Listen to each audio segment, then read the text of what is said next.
We have been hearing a lot about canola in the news lately. Largely, it's because China's new provisional duty rate was raised to 75.8% on August 14th. The new anti-dumping duties marked another escalation in a year-long trade dispute. It started when Canada imposed 100% tariffs on Chinese-produced electric vehicles in last August. The new tariffs are supposed to be temporary, and they'll be finalized after an investigation into anti-dumping officially wraps up next month. China's Ministry of Commerce has said their investigation has found Canada's ag industry has benefited from, quote, substantial government subsidies and preferred policies. All this while this year's canola crops are expected to be good for most of the province. But some Saskatchewan farmers say they may have to sell at a loss, and that's a big deal. According to Stats Canada, farmers have produced 9.7 million tons of canola in 2023. That's a lot of canola. So what do we do? We're going to hear from producers. We're going to hear from those who work in the industry, and we're going to talk to a biofuel expert. We also want to hear from you. Does this affect you? Are you a producer? Do you work in the ag industry? Have you been following this story? And what do you hope to hear from the provincial and federal government later this afternoon? Call 1-800-716-2221 or email us bluesky@cbc.ca.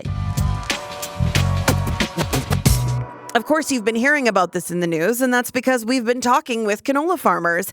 Right after the latest tariffs were announced about a week ago, CBC reporter Alex Kozrowski went to a farm near Ogama and spoke with Cody Nagy.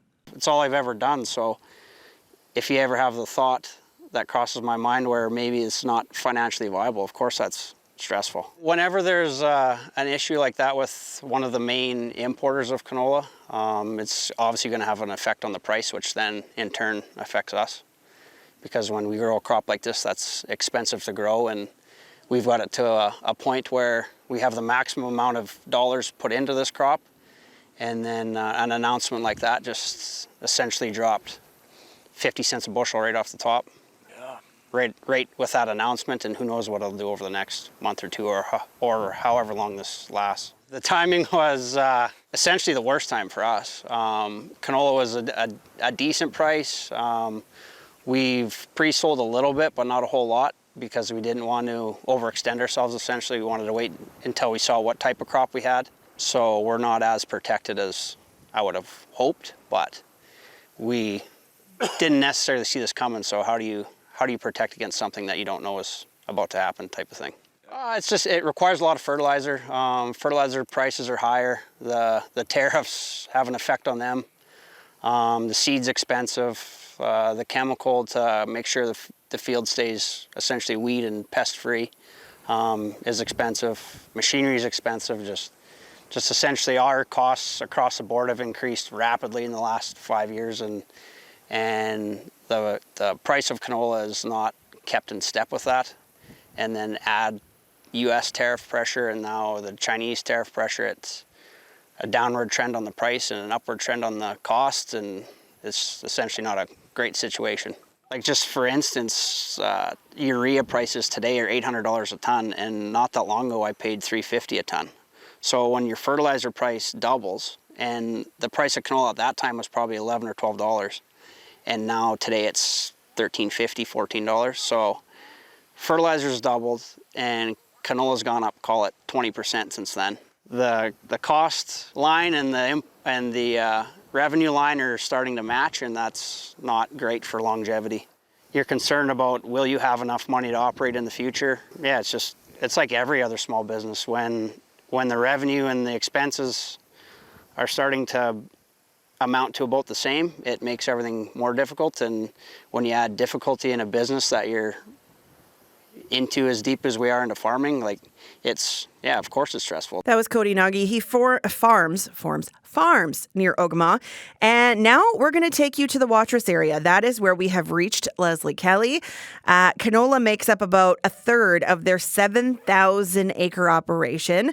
They have started harvest already, but unfortunately, I hear, Leslie, that you had a equipment malfunction today and you are therefore not on your combine. Yeah, a couple glitches, nothing major, but something that hopefully by 1, 2 p.m. we'll be back up and running. How far into harvest are you? We're on our first field, so we started lentil harvest a couple days ago. Okay. When you're listening to Cody there, what resonated with your experience? Oh, all of it. The rising costs of everything, razor thin margins, and the essence of just the stress of what we're facing due to those pressures, and along with it, the tariffs. Like weather is a stress, markets are a stress, and tariffs and policy unfortunately shouldn't be a stress right now that we're facing. Do you feel like you are caught up in something that has nothing to do with you? Uh, Essentially, yes. It is, you know, an issue that unfortunately our government started and created, and the industry didn't. I, as a farmer, did not create a trade war, and it has an immediate and dramatic impact on my farm. Tell me about how the first tariffs had an impact and how this extra tariff will have an impact. What are the steps of this and how does it impact you? Yeah, we heard the announcement back in March that there was 100% tariff on oil and meal, and that had uh, some market pressure. But China, they purchase our seed. They are the biggest buyer of our canola seed. So when the 75.8% tariff came about a couple days ago at the onset of harvest, that announcement, impacted our farm with a loss of about $150,000. Ooh. How far does $150,000 go in a 7,000 acre farming operation? It's a lot. So for us, like we're putting millions of dollars in to grow a crop. And then when you have high costs, high pressures, like we're dealing with razor thin margins, and it's during we've received about half as much rain as what we normally get. So we're working on about 4 to 5 inches of rain. So overall on our farm, we're getting average yields likely below our average. So $150,000 to $200,000 hit on a family farm, on a medium-sized family farm. It over the long term isn't sustainable. Like I will be crunching numbers now until next year. Do you have the mental capacity in harvest to be dealing with this? Uh, yes and no. So there are in harvest, it is a stressful time, but I get to do it with my family, and I look for small wins. My small wins over the last couple days was starting harvest, and having a good quality lentil crop, and watching my 13-year-old start to combine. I get to do it with my brother and my husband, and so I have to look for those small wins to overcome some of these other stress points. For someone who doesn't speak farmer, who doesn't speak crop, what does this boil down to? How do you explain to someone who doesn't understand the ag industry why this sucks for you, short of the money side of things? It's hard. It's just very disappointing and frustrating because I'm trying to run a business with so many things outside of my control.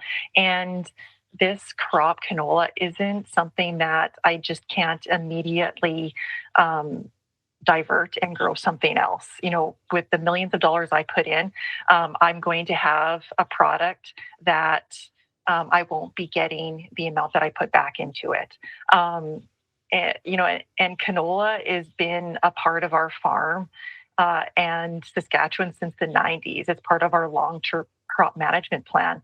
By having a few different types of crops that we grow, it helps to reduce the pressures of weed and insects and diseases. So there's not many other options, both market-wise and agronomy-wise, that I can change course and change direction on our farm. So it's stressful when so many things are outside of your control, and one of those is your own government.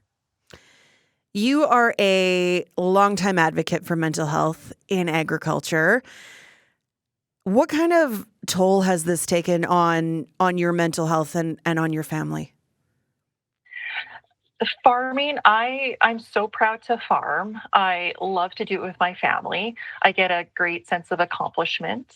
But with that, it comes with many stressors that are outside of our control. So we have to do things both individually and within our family that really help with our mental health. So we have supports, both each other and professionally, that we lean on because it is challenging. It's long days, long nights. The work is hard. There's some isolation involved, like when you're harvesting or during seeding. There's some days where I don't see my friends for weeks at a time. So there's lots of factors. But what I'm grateful for is, the industry and the support is changing, and there's more available and more access to farmers, so we can lean on those supports when times like these, when it does get challenging. In those conversations with your colleagues, because that's what they are, what do you hope to see from the province and the federal government this afternoon and moving forward? What do you hope happens? Well, I firstly would like to see more than words and tweets. I really want action. And I know that, removing the EV tariffs isn't likely going to happen, but I hope that, they work towards negotiating a settlement. Some other possible solutions are, leading a trade mission to China with premiers across the provinces to address the tariffs. It's great to see our federal government come to Saskatchewan. I would love for them to meet with farmers who are impacted, sit on a combine and ride with us and hear our stories and of this immediate impact. Um, I don't want bailouts and government handouts, but essentially, if we're in this for the long run, this could dramatically change our canola industry, and the impacts to family farms will be even greater. So, hopefully, that there's some updates with agri stability, a farm program, because that's right now there could be changes, incremental changes that would help us, and then possibly if it is long term, further support to our farmers. Leslie, thanks so much for taking a minute to chat with us this afternoon. Good luck with the combine. Yeah, thank you so much. That is Leslie Kelly. She farms near Watrous. You can follow her online. Just look up High Heels and Canola Fields and you will find her. So what else can be done with canola? It's a question being asked by Sask Oilseeds. It's a group made up of what was formerly Sask Canola and Sask Flax. Tracy Broughton is the executive director. Thanks for being here.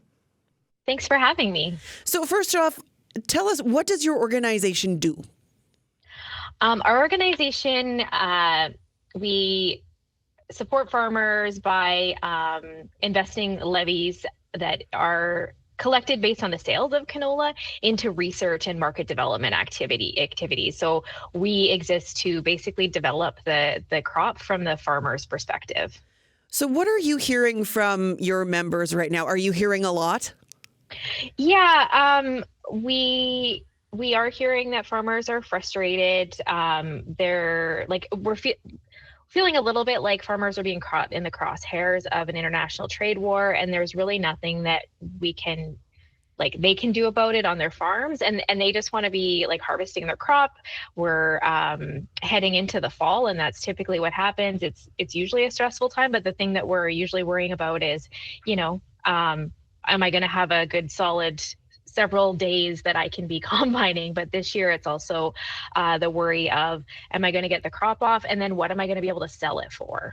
What am I going to do with it, right? Yeah, exactly. And we're hearing that the revenues and the costs are starting to match up to a very uncomfortable kind of even level compared to what they would be, so that, farmers can, that's their livelihood, so they can make a paycheck and feed their families. Is there any concern that they wouldn't be able to sell it at all and that they'd get stuck with it?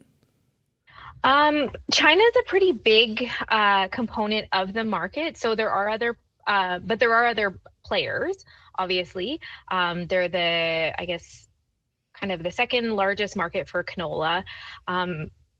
And so with the magnitude of canola that they buy, like they made up a $5 billion market last year for canola. So that amount has an impact on the price of canola. But there are other markets for it for sure.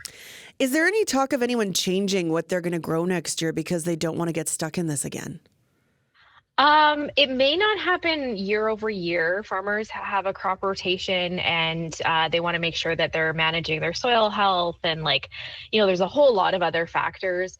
So it may not have a significant impact like from one year to the next, but if it goes on for a long time, acres will start to decrease because farmers also need to make sure that they're, managing their business plan and they need to be making the right decisions for their farms. Let's talk geopolitics. How is it affecting what you guys do? Well, it's definitely taking up a lot of time and attention. Now, we do invest in a national organization, the Canola Council of Canada. They're a trade association.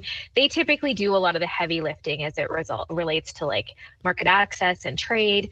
And we also have a national Canadian Canola Growers Association as well. So we aren't always actively involved in some of these like discussions at higher levels, but we definitely have the ear of our provincial government, and we're just trying to make sure that farmers have a voice. And so we're kind of like that grassroots connection point. So when something of this magnitude is happening, it definitely is taking up a lot of my day.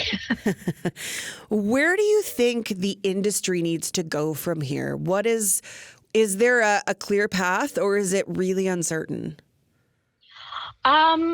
I think that we need to be able to respond to whatever information that we have.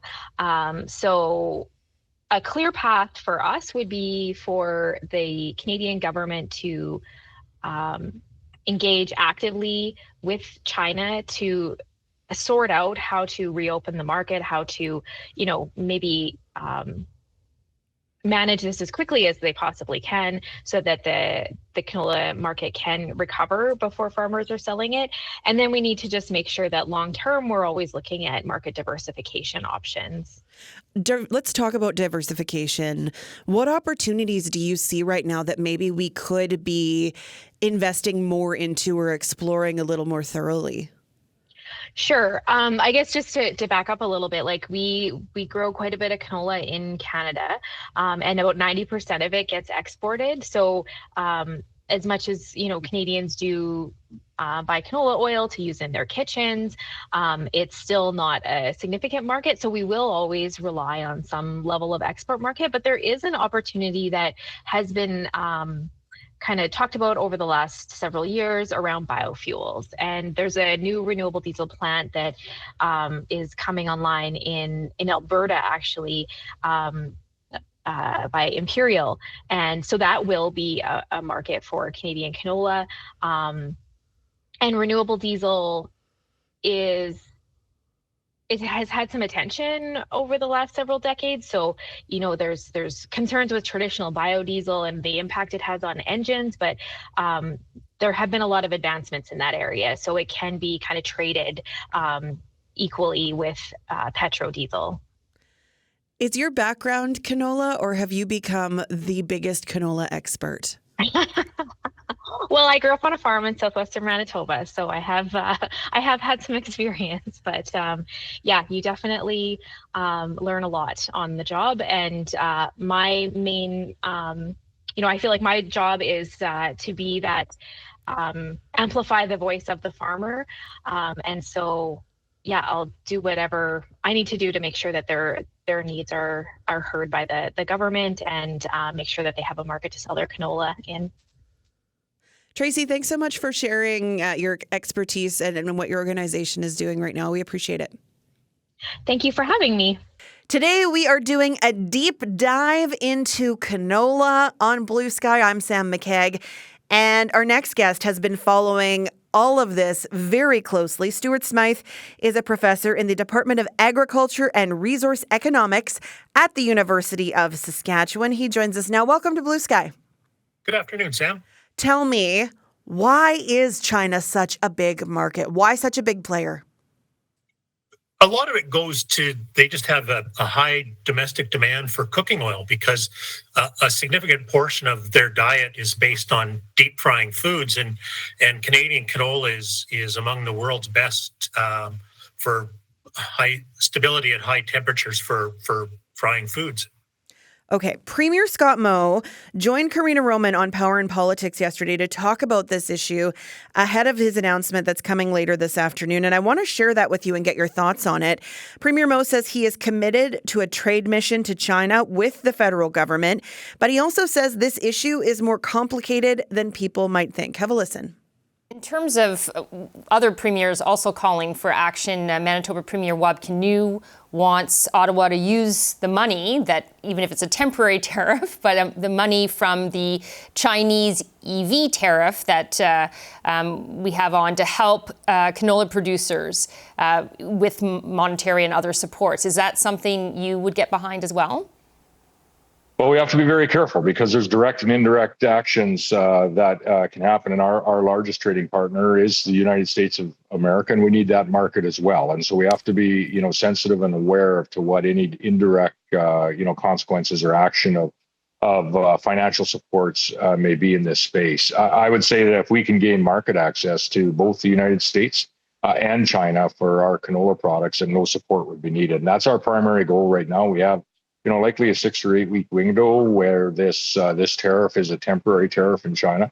I think we should do our level best to have it removed, use the cards that we have to ensure that we're, engaging in that conversation to have it removed. And then there won't be any support that is necessary. We'll have market access. That's what canola producers want, what exporters want. And I would hope that's what Canadians want as well.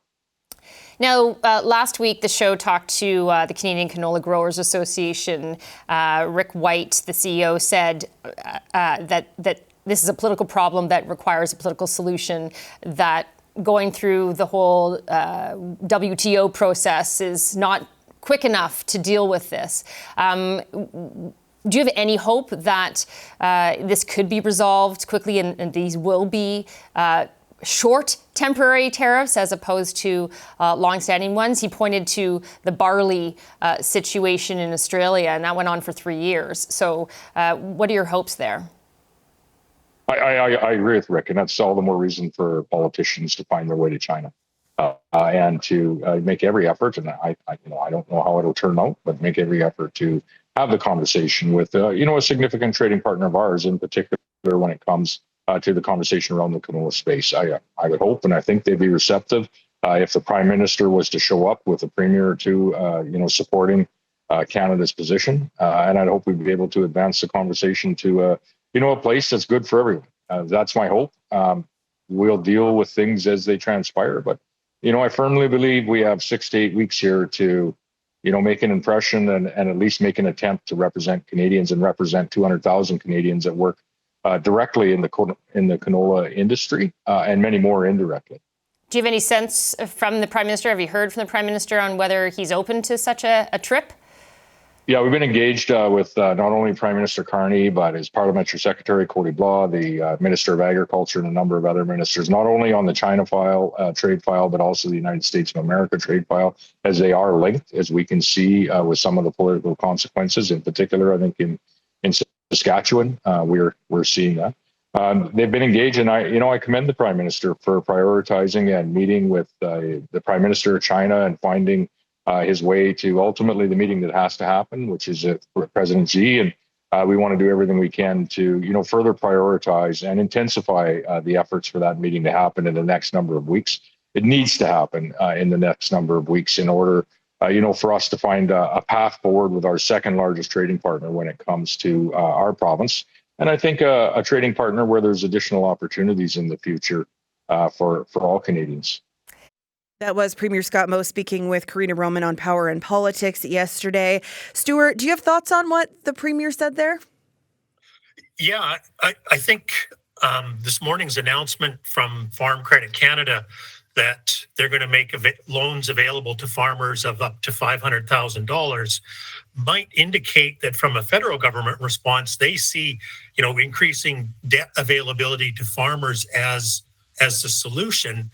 and possibly less willingness to engage with Chinese government officials about sitting down and getting to the heart of the.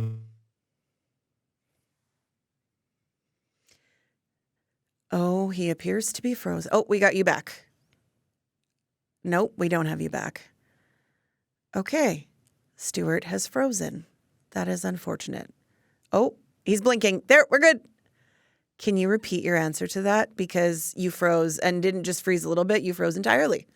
Okay, sure. So this morning, Farm Credit Canada announced that they were going to make loans available to farmers affected by tariffs of up to $500,000. So this might indicate that the federal government strategy in trying to deal with this is to make more debt available to farmers rather than sitting down and having the dialogue and the conversations that need to be had to really resolve this.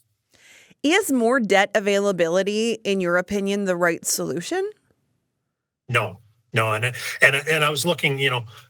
There's multiple farmers saying that this morning that more debt is not the solution. That this was as Leslie highlighted earlier in the show, this was not an issue created by any agriculture tariffs or trade issue with China. It was created by the tariff that Canada put on electric vehicles, completely separate from agriculture. And so this requires an agriculture solution, and the federal government needs to step up and accept responsibility for creating this situation and having these hard, difficult, but crucial conversations.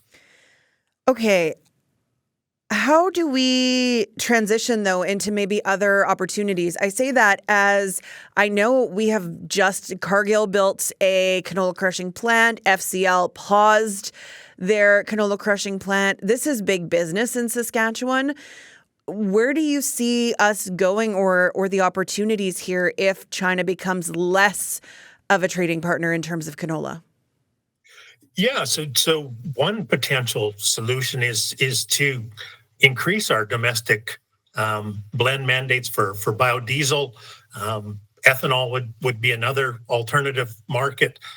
So there are some domestic solutions that instead of losing the value of canola because of a lost export market, we could look at some internal strategies. As you identify, we've increased our crush capacity, so there would be an opportunity to create additional biofuels, and that could go a long way to mitigating some of the short-term stress if this situation extends beyond, as the Premier indicated, the next 6 to 8 weeks is kind of the sweet spot.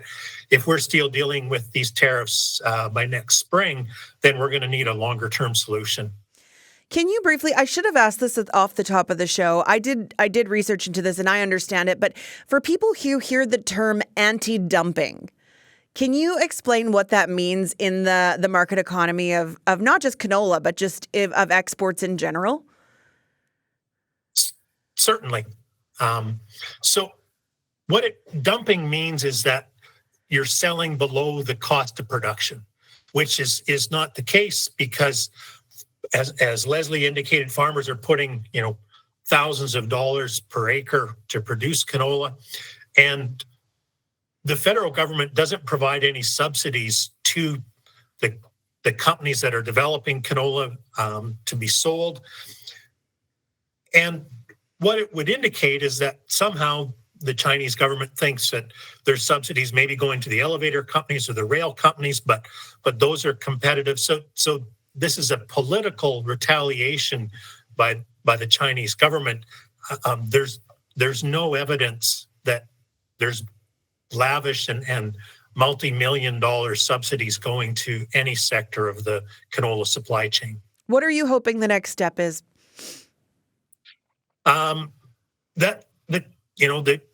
The federal government takes Premier Mo up on his offer to go to China to have face-to-face consultations to start that dialogue process. In Canada, in June, Canada did file an appeal to the World Trade Organization or over the tariffs that were brought in place in March, as you mentioned earlier. But that's a slow process. That could take up to 2 years to be resolved by the WTO. And if the tariffs were to be in place for that length of time, the cost to the canola industry would be in the several billions of dollars. Does that mean we would even have a sustainable canola economy? Yeah, as Leslie indicated, canola is a vital part of efficient crop rotations, contributing to soil health and mitigating risks of weeds and insects. So farmers are going to continue to grow it. So it's a vital part, and I just don't see a lot of farmers moving away from it, even though they're facing a bit of uncertainty at the moment. Stuart, thank you so much for giving us some easy level explainers this afternoon. I appreciate it.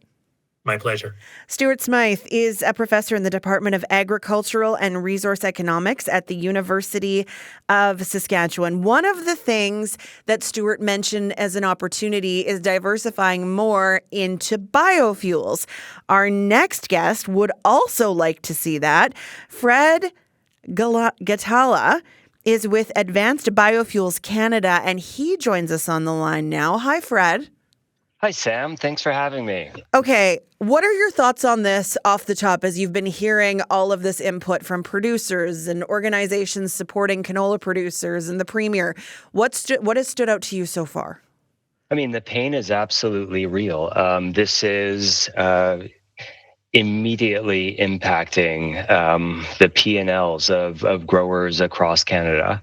And so it's very real. It's happening now. And what we're focused on at Advanced Biofuels Canada Association is helping put in place the long-term signals for a viable domestic biofuel market, which we definitely have progress towards. What are P&Ls? Profit and loss. Sorry, okay. It is. I mean, really, just listening to high heels in canola fields. I mean, that's such a good handle. Yeah.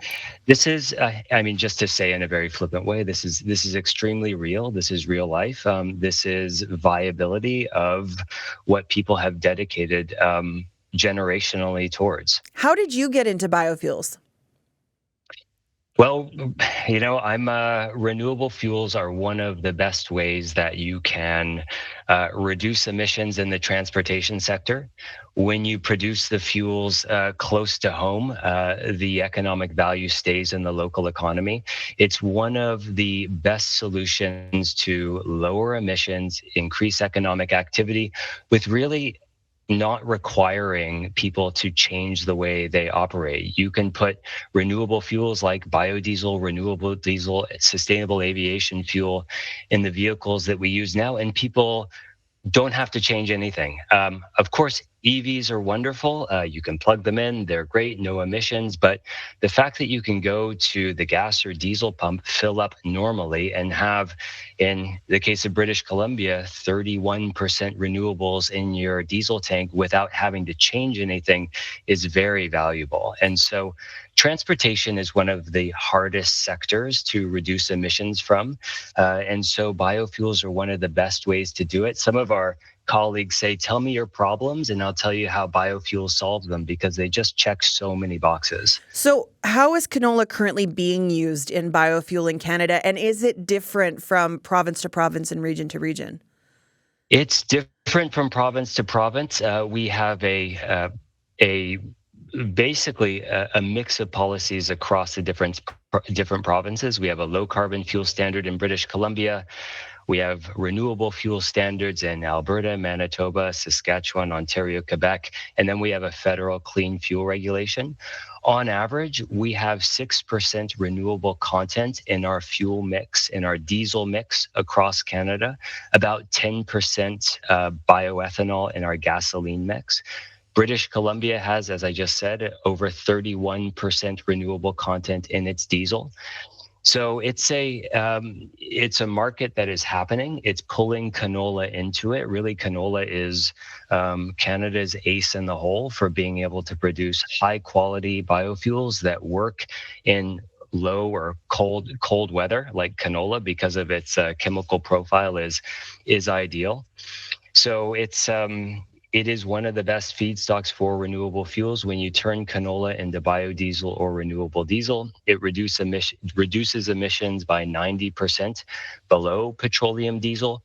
And one of the key parts here, Sam, is that it's not a replacement for petroleum fuels. This is something that extends our supply of liquid fuels. It gives us strong export opportunities for renewable fuels that we produce and refined petroleum products that we produce. It just really enhances our fuel supply.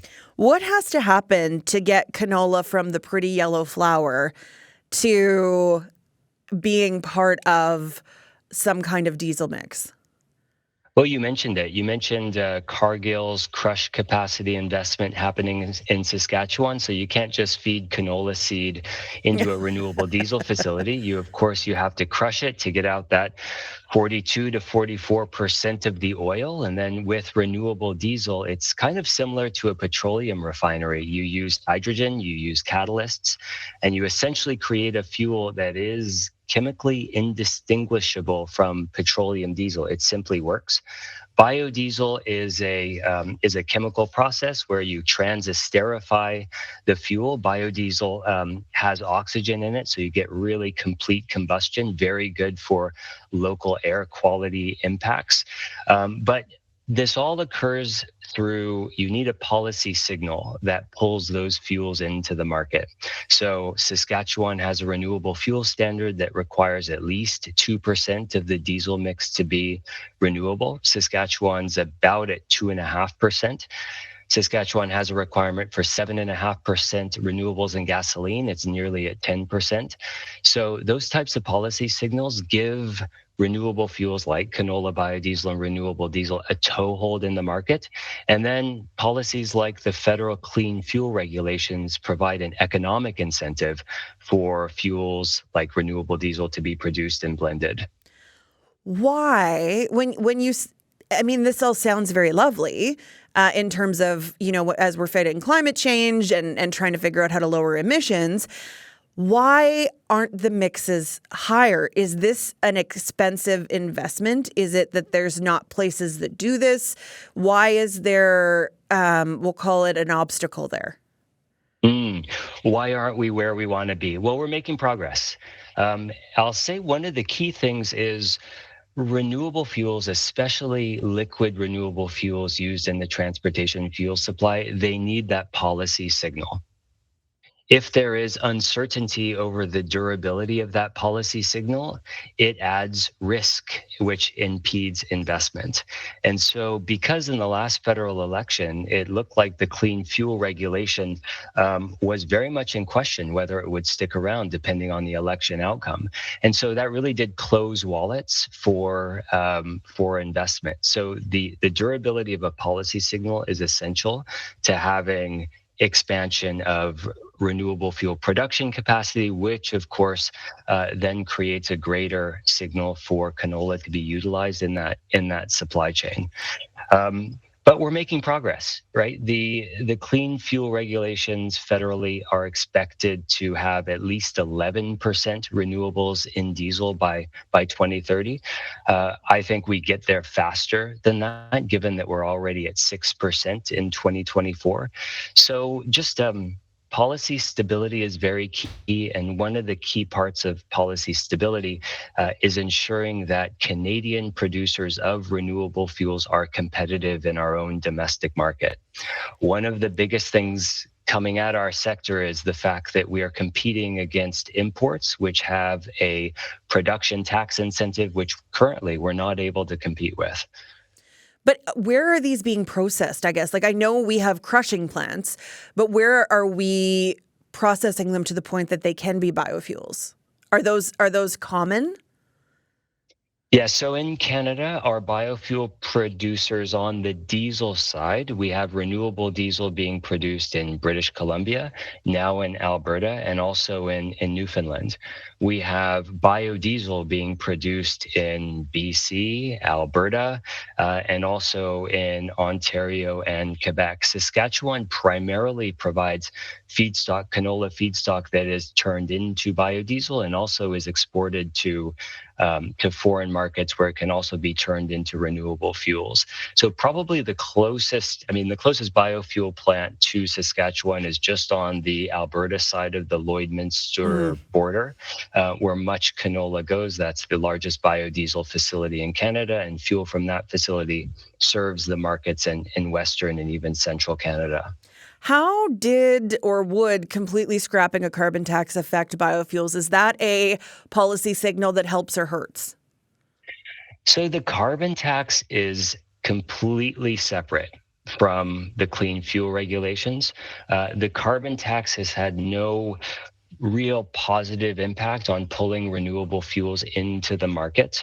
In fact, one of probably the reason that the clean fuel regulations was on shaky ground was its association with the carbon tax. It was called the second carbon tax. It simply isn't. It's a clear demand signal for domestic renewable fuels to be produced in Canada and used in Canada. And it's, all of the previous speakers rightly pointed to the China issue, the investigations that are happening now. I mean, that's nearly a 6 million ton seed canola market. You turn that into oil, that's 2.3 billion liters of renewable diesel. And the plants that are being constructed now, like the one in Strathcona, is approximately 1 billion liters. The one in Newfoundland is approximately 1 billion liters. We can grow our renewable fuel domestic production sector to create domestic markets that are insulated from foreign political interference. Fred, back in January, FCL decided to pause the biodiesel and canola crushing project here in Regina that would have given us a biodiesel facility here. What do you make of that pause? Yeah, that's a great question, Sam. So one of the things happening in our sector is we are competing in our domestic market with imported fuel from the United States that has a production tax credit, which is exportable. That's called the 45Z tax credit. It pays about 40 cents per gallon of U.S. soybean renewable diesel. We don't have anything equivalent in Canada. One of the things that the renewable fuel sector is pushing for in the upcoming federal budget is for an incentive that would make domestic producers competitive in our own market with imports. So with that uncertainty over that, whether that incentive would be put in place, of course, adds headwinds to projects that are trying to get to final investment decision. We note that as part of their announcement, they did state that they would continue pursuing co-processing, which is where you can add canola oil and other fats, oils, and greases into a refinery, into the fluid catalytic cracker or the hydrotreating unit, whichever one or both of them, and you get renewable content that is produced in the refined petroleum products. And that's great. That's a way to continue pulling on the canola supply chain. One of the issues is that production platform doesn't receive a 45Z incentive in the same way that renewable diesel, biodiesel, and even bioethanol receive in the US. So what Advanced Biofuels Canada is pushing for is just a competitive playing field. In order for these policies to endure, we need to have domestic production capacity to supply them. China's obviously not the only problem here. Why is the US not friendly to Canadian biofuels? Well, there's great layers in that question, and it's not necessarily that they're unfriendly to Canadian biofuels. It's that they are very simply taking an America first energy dominance approach, which includes biofuels. And biofuels were created to soak up excess production. And so now is the time where countries that have very strong agricultural sectors like Canada, really need to focus on creating the right conditions so our feedstocks, like canola, can be transformed into fuels in our facilities in Canada and used in support of our own regulations. When the facilities that are currently constructed are operating, we're an $18 billion per year industry that employs 30,000 people. This is a significant economic sector, and we just need the right policy signals to have us turned on and producing full bore. What do you say to people who criticize the people who grow crops for fuel instead of food in the economy we live in? I say, let's sit down and have a nice conversation about it, because I think that everyone can be convinced. The fact is that canola is a material that is good for our bodies. It's good for our fuel tanks, and the fact that we can produce more than we consume insulates our fuel supply. Using crops, commodity crops like canola, to power the ways we get around really does help us. Suppose there is, a global significant turndown in agricultural production. The fact that we have available material that has been going into our fuel supply to be able to put back into our food supply actually helps us with food security. So it's one of those discussions, food versus fuel. It's kind of lodged in the public consciousness because of the 2008 commodity cycle, but it's always been food and fuel. We can do many things with the same material, and hey, canola is just good at a lot of things. So why not utilize all of those aspects? Oh, we hear about it all the time. Food, fuel, and fertilizer here in Saskatchewan are three things we're very good at. Fred, thank you so much for the insight today. I have learned so much chatting with you. I appreciate it so much. Thank you, Sam. That was Fred Gatala with the Advanced Biofuels Canada. What an interesting conversation. Coming up soon, the Premier will be making an announcement with the federal government. We'll have that for you in the news.